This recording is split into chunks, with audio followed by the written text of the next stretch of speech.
So hello guys, जैसा कि मैंने आपको बोला था कि मैं जल्दी एक नया वीडियो लेके आऊँगा जिसमें मैं आपको पूरा गाइड करूँगा, जिसमें मैं पूरे तरीके से आपके डाउट क्लियर करने वाला हूँ। सो गाइस बने रहिए इस वीडियो के साथ में। Let's get started. हाँ, तो करते हैं स्टार्ट। हम लोगों को आगे 12th के बाद में कौन सा कोर्स चूज करना है ये डिपेंड करता है हमारी हॉबी के ऊपर, हमारा ड्रीम क्या है। पता चले यहाँ पे बहुत सारे लोगों को ड्रीम ही नहीं पता है उनको कि हमें करना क्या है आगे। सो इसी के लिए मैं ये वीडियो लेकर आया हूँ। 12th में हम कौन कौन सी स्ट्रीम्स लेते हैं, जस्ट लाइक या तो आप पीसीएम फिजिक्स केमिस्ट्री मैथ्स से पास किए होंगे, या पीसीबी फिजिक्स केमिस्ट्री और बायोलॉजी से पास किए होंगे, या कॉमर्स या आर्ट्स से किए होंगे। अगर आपकी जो 12th में स्ट्रीम थी वो अगर मैथ्स थी, इन द सेंस आपने पीसीएम से पास आउट किया है 12th, तो हम यहाँ पर हमारे पास में डिफरेंट फील्ड्स खुल जाती है, डिफरेंट कोर्सेज खुल जाते हैं। जस्ट लाइक हम लोग यहाँ पर से बीटेक कर सकते हैं, बीसीए कर सकते हैं एंड बीएससी एक्सेट्रा, और भी अदर कोर्सेज होते हैं। लेकिन मैंने यहाँ पे तीनों ही डाले हैं स्पेशली, क्योंकि इन कोर्सेज को करके आप ज़्यादा बेटर अपॉर्चुनिटी गेट कर सकते हैं इन फ्यूचर। अगर आप बीटेक करते हो, बीटेक के अंदर हम लोगों को डिफरेंट ब्रांचेस मिल जाती है, जो कि सीएससी होती है, कंप्यूटर साइंस एंड इंजीनियरिंग, आप सभी को पता है बहुत ही फेमस है। यदि आप कोडिंग लाइन में या टेक्निकल लाइन में जाना चाहते हो तो definitely you can choose it. Also here civil engineering, mechanical and etcetera. यहाँ पे डिफरेंट जो इंजीनियरिंग ब्रांचेज होती है, यदि आपको टेक्निकल लाइन में जाना है या फिर बीटेक करना है तो आप इनमें से किसी भी ब्रांच को चूज करके अपने ड्रीम के अकॉर्डिंग चूज कर सकते हो यहाँ पे। उसके बाद में आता है बीसीए। अगर आपको कंप्यूटर एप्लीकेशन में ही जाना है तो आप बीसीए भी चूज कर सकते हो। डिफरेंस होता है दोनों में, बीटेक और बीसीए में, कि जो आपका बीटेक होता है वो 4 ईयर का होता है एंड देन बीसीए जो होता है वो 3 ईयर का होता है। तो दोनों कोर्स ही डिफरेंट होते हैं।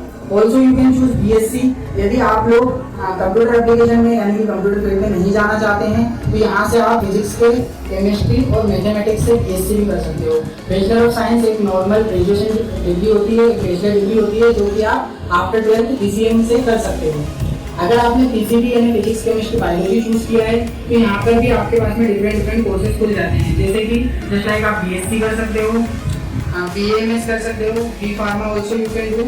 जैसे कि हम लोग अगर जो मैथमेटिक्स वाले होते हैं, जो पीसीएम वाले स्टूडेंट्स होते हैं, उनके लिए कोर ब्रांच होती है BTech. Same as it is PCB वालों जिनको कभी समझ में नहीं आ रहा है कि हमें क्या करना चाहिए क्या नहीं करना चाहिए, अगर वो लोग नीट के एग्जाम नहीं दे पा रहे किसी कारणवश, तो वो बी फार्मा कर सकते हैं। Good choice for them. अगर आप लोगों ने बायोलॉजी से अपना 12th पास आउट किया है तो आप बी फार्मा कर सकते हो। बी फार्मा में बी फार्मा भी आता है, यानी कि आप लोग डिप्लोमा भी कर सकते हो फार्मा में।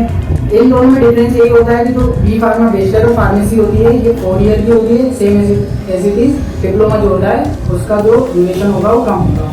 अगर आपने नीट की एग्जाम क्लियर की है, अगर आपने नीट की एग्जाम क्लियर की है तो आप एमबीबीएस कर सकते हो। और अगर आपने मान लीजिए कि आपका अगर ड्रीम है कि आपको एमबीबीएस ही करना है, डॉक्टर फील्ड मतलब मेडिकल फील्ड में आपको डॉक्टर ही बनना है, तो यहाँ पे आप नीट की एग्जाम क्वालिफाई करके और एमबीबीएस कर सकते हो। एमबीबीएस के बाद में भी कुछ ऊपर कुछ कोर्सेज होते हैं जिसको आप चूज कर सकते हो। यहाँ से बीएचएमएस कर सकते हो, और यहाँ से आप लोग डीएमएलटी भी कर सकते हो। डीएमएलटी जो होता है ये डिप्लोमा कोर्स होता है, और जो बीएमएलटी होता है ये बैचलर डिग्री होती है। Same it's depend on duration.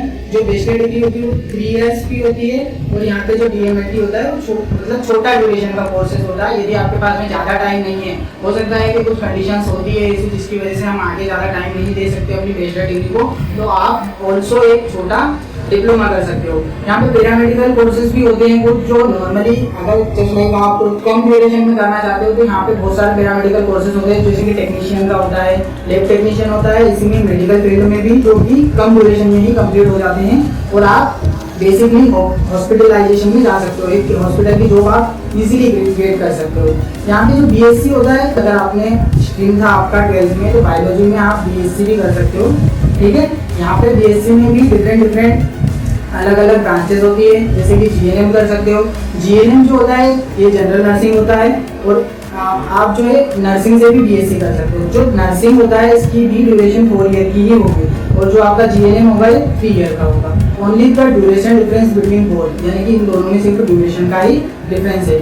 उसके बाद में आप बॉटनी से कर सकते हो, माइक्रोबायोलॉजी और जूलॉजी से बीएससी कर सकते हो। अगर आपने पीसीबी या बायोलॉजी से किया तो ये सारे के सारे कोर्सेज आप कर सकते हो। ओके, अगर आपको नहीं समझ में आ रहा है कि पीसीबी के बाद में अगर आप बायोलॉजी से हो तो क्या कर सकते हो, तो मेरे अकॉर्डिंग ज़्यादा बेटर रहेगा फार्मेसी। और अगर आपको पीसीए यानी मैथमेटिक्स से अगर आपको समझ में नहीं आ रहा है कि क्या करना चाहिए, तो मेरे अकॉर्डिंग यहाँ पर भी मैं बीटेक को ही प्रेफर करूँगा, क्योंकि बीसीए के बाद में आपको एक मास्टर डिग्री करना पड़ेगी जो कि होती है एमसीए।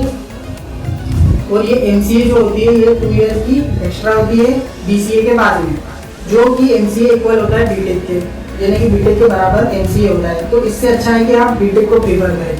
यहाँ पर भी आप डिपेंड करता है कि आप कौन सी ब्रांचेज चूज करना चाहें, उस ब्रांच को चूज करके आप आगे बढ़ सकते हैं।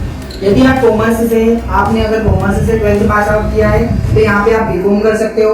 Also you can do BCA and यहाँ पे बीएड को भी प्रिपेयर कर सकते हो, यानी कि जो बीएड और बीएड होता है, जो एक डिप्लोमा होता है एजुकेशन में, यानी कि आप अगर टीचिंग फील्ड में जाना चाहते हो तो आप बीएड कर सकते हो। ऑल्सो ये भी एक डिप्लोमा होता है और ये बैचलर एजुकेशन की डिग्री होती है। आपके 12th में अगर आपने आर्ट चूज किया था तो आर्ट से आप बीएचडब्ल्यू कर सकते हो, बीएमएस एंड ऑल्सो बीबीएस। यहाँ पर आप लोग बीएचडब्ल्यू के साथ में एमएसडब्ल्यू भी होता है आपका इसके बाद में, यानी कि बीएचडब्ल्यू जो जितनी भी बैचलर डिग्री यहाँ पर अवेलेबल है सारी की मास्टर डिग्री भी होती है, जो कि हम लोग बैचलर के बाद में कर सकते हैं। कुछ कोर्सेज ऐसे भी होते हैं जो कि हम लोग कॉमन भी कर सकते हैं, जैसे कि यहाँ पे बीए कर सकते हैं after commerce and art stream से, तो यहाँ पे आप बीबीए और बीए भी कर सकते हैं।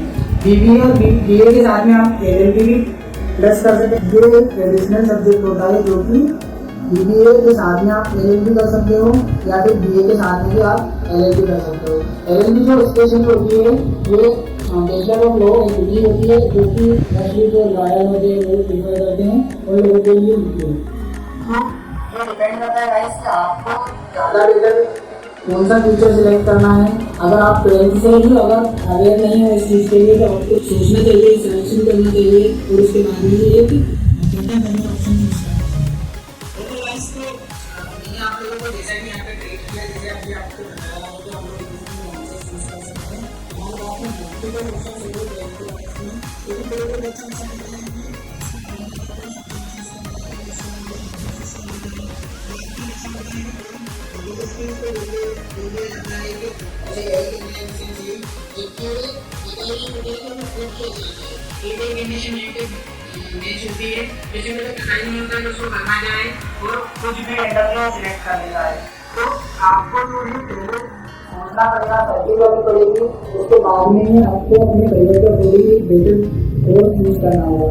गाइस अगर आपको वीडियो ठीक लगा हो तो इसमें आप कमेंट कर सकते हैं और मुझे बता सकते हैं कि आप कौन सा कोर्स या कौन सा फील्ड चूज कर रहे हो। और नेक्स्ट प्रॉमिस कि आपको अगर कोई भी रिक्वायरमेंट हो रिलेटेड टू आफ्टर ट्वेल्थ और एक्सेट्रा पॉइंट्स कि आपको शेयर में आप